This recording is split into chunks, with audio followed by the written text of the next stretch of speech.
Boa tarde, alunos da Rede Municipal de Ensino de São Pedro. Sou a professora Cidinha, supervisora de ensino. Meu nome completo é Maria Aparecida Fracasso de Barros. Eu sou formada em Letras, Português e Inglês. Trabalhei como professora de língua portuguesa por 24 anos, lecionando para alunos de 6º ao 9º ano. A par desse meu trabalho, eu gosto muito de fazer pesquisas e me dedico a pesquisar a história de São Pedro. Então, são mais de 30 anos de leituras, buscas, entrevistas e idas a cartórios que nos deixam assim com condições de falar um pouco da nossa história. Dia 22 agora, nós vamos comemorar os 140 anos de emancipação política de São Pedro. O que significa isso? Significa o momento em que nós nos desligamos da Vila de Piracicaba, que antes se chamava Vila da Constituição. Então, São Pedro se separa de Piracicaba, é como alguém que entra na sua maioridade. Ele se torna livre e vai poder seguir por suas próprias direções, né? Ou suas próprias direções.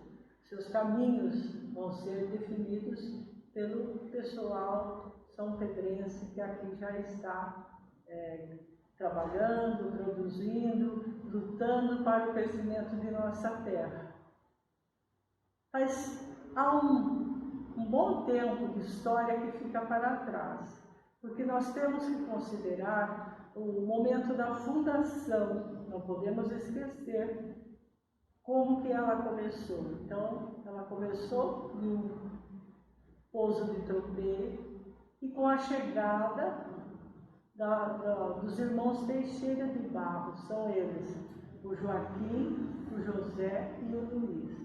O Joaquim tinha 11 filhos, o José tinha 8 e o Luiz 1. Já tinha alguns filhos casados, netos, e eles adquiriram a Sesmaria do Pinheiro, no qual estava o pouso do tropeiro, administrado por Floriano da Costa Pereira, conhecido por Florianão. Mas vamos pensar, por que tinha esse pouso aqui? Existia uma grande estrada, na verdade, inicialmente uma picada, aberta na mata dentro, que partia de São Paulo, passava por Itu, Piracicaba, São Pedro e seguia para os campos de Araraquara. Era um caminho que foi construído para se chegar às minas de ouro de Mato Grosso e Cuiabá, as famosas minas. E por esse caminho, então, os mercadores, os tropeiros, conduziam os alimentos para diferentes regiões e o ouro que vinha das minas para ser entregue para o governo. Muitos problemas eles enfrentaram, com ataques, né, de malfeitores, e era um problema para o governo resolver. Então, num tempo lá atrás, ele resolveu desativar o picadão. E aí eles tinham que enfrentar o caminho através dos rios. Mas os rios, em tempos de seca, secavam, baixavam, também era uma dificuldade. Além do que eles davam com os índios paiaguás, que viviam nas margens do rio Piracicaba e ficavam descendo e subindo e não permitiam a passagem dos brancos por suas paragens. Então, o governo, por volta de 1829, resolve reativar o picadão e colocar a mais ou menos 30 léguas dessa estrada, estabelecer pousos, e alguém ficava administrando, e era um lugar seguro para a parada dos tropeiros, de outras pessoas que faziam seus negócios, e era sempre um lugar escolhido onde tivesse água próxima. Então o nosso pouso situava-se à beira do Picadão, que passava aí no sentido que hoje a Rua Veríssimo Prado continuava, e servia ali com o hospitaleiro Floriano da Costa Pereira, o Florianão, de referência, né, e segurança para as pessoas que precisavam não só pernoitar, mas passar mais alguns dias. E foi se formando assim um aglomerado. Com a chegada dos Teixeiras, eles começaram então a formar as fazendas, porque eles adquiriram a Sesmaria do Pinheiro e o pouso ficava dentro dela. Formaram fazendas e outras pessoas foram chegando. Os Galvão de França, os Andrade, os Frota, os Gonçalves Ribeiro, os Góes Aranha e muitas outras. E todas elas imbuídas do mesmo ideal, vir aqui para colonizar, para formar um povoado.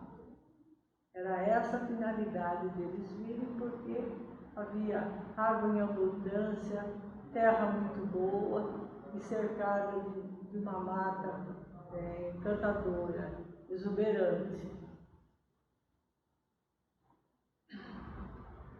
Assim, São Pedro iniciou dessa forma, com a preocupação do Joaquim Teixeira de, logo que teve condições, mandar erguer uma pequena capela, na qual eles veneravam São Sebastião, porque eles eram agricultores e fazendeiros e eles acreditavam na proteção de São Sebastião, que livrava os animais das doenças e das pestes. E o primeiro nome, então, que São Pedro recebe era Capela do Picadão, porque a capela estava ali, já era o primeiro sinal de uma formação de cidade, né? O primeiro passo era a capela. E então o primeiro nome de São Pedro foi Capela do Picadão. Posteriormente, passam alguns anos, o povoado começa a crescer, a formar as primeiras ruas, aumentar o número de casas, ela passa para a freguesia. Isso aconteceu em 1856. Com essa elevação, né, para o nível de freguesia, ela passa a ter direito a um padre. Então a igreja vai se preocupar em enviar um padre, e ele vem só 3 anos depois. O primeiro padre era um italiano que se chamava Aurélio Vota. Então São Pedro vai ganhando feições já de um povoado e fica como freguesia até 1881, que é a data, então, do 22 de fevereiro desse ano, quando São Pedro sai do domínio de Piracicaba, tem a sua autonomia e passa a ser Vila de São Pedro. Então, nós galgamos de capela para a freguesia e para a vila.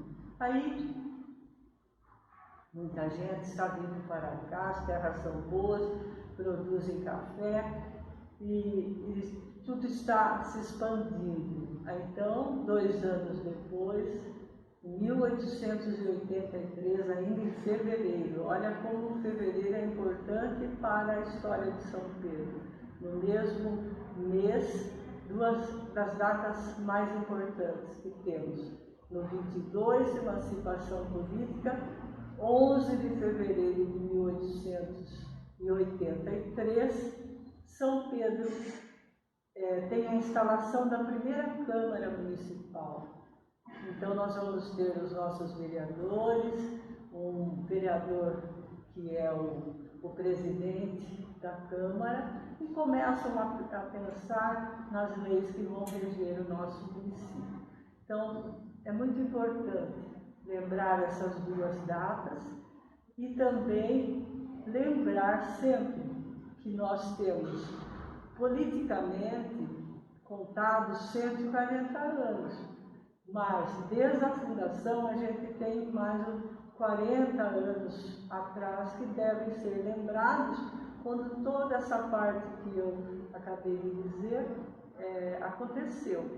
Porque eles chegam aqui, os Teixeira são os pioneiros.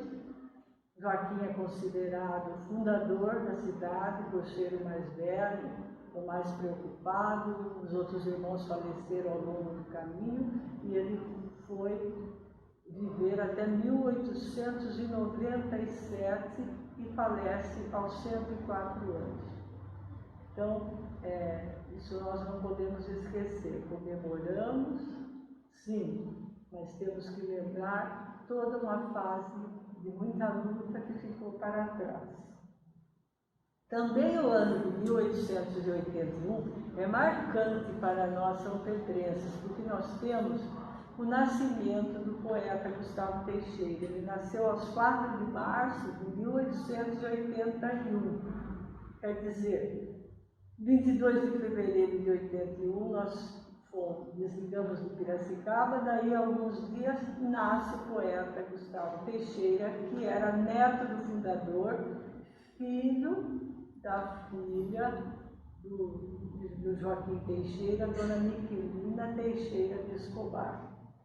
Então aí nós vamos ter o poeta que aprendeu a ler com a mãe no lar e depois, gostando muito de ler, foi se dedicando ao estudo do Tratado de Metrificação do Castilho, onde ele começa a gostar de rimas e conhecer as regras para produzir poesias.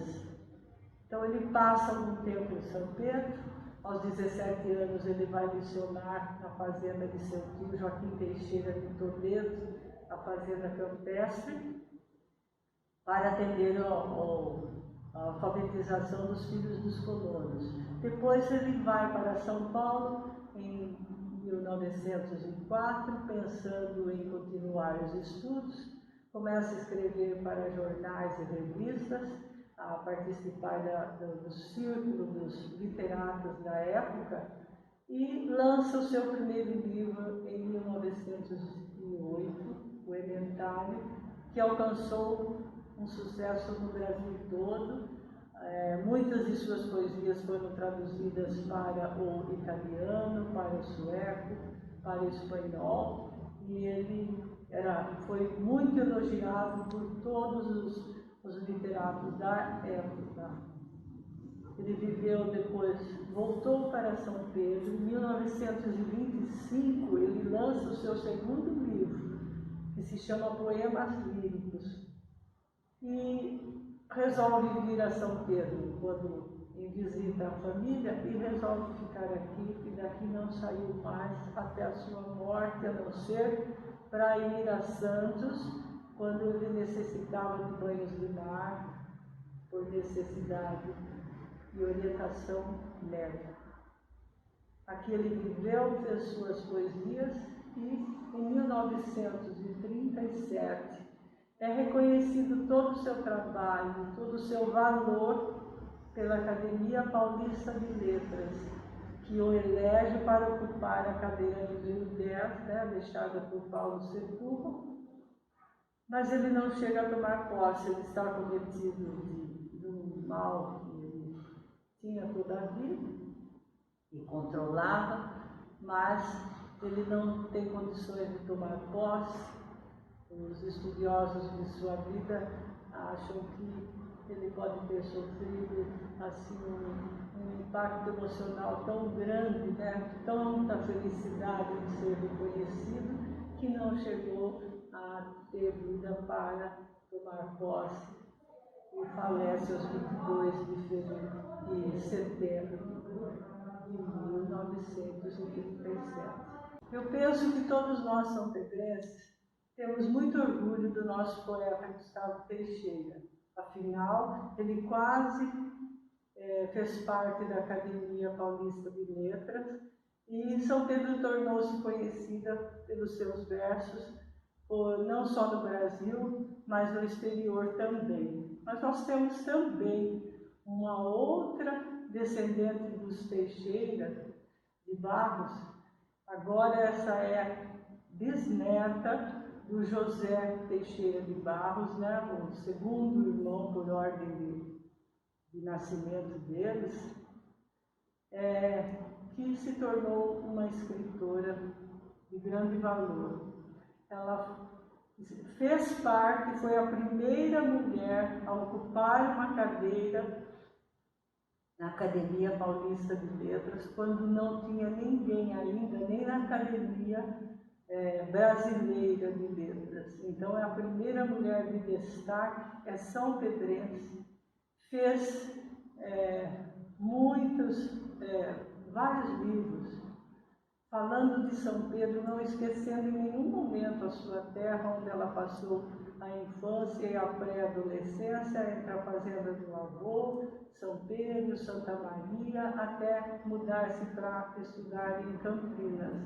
Então, Maria de Lourdes Teixeira é o grande nome, né? Ela é nascida em março, então nós vamos aproveitar para divulgar que o São Pedrense pouco conhece sobre essa grande mulher.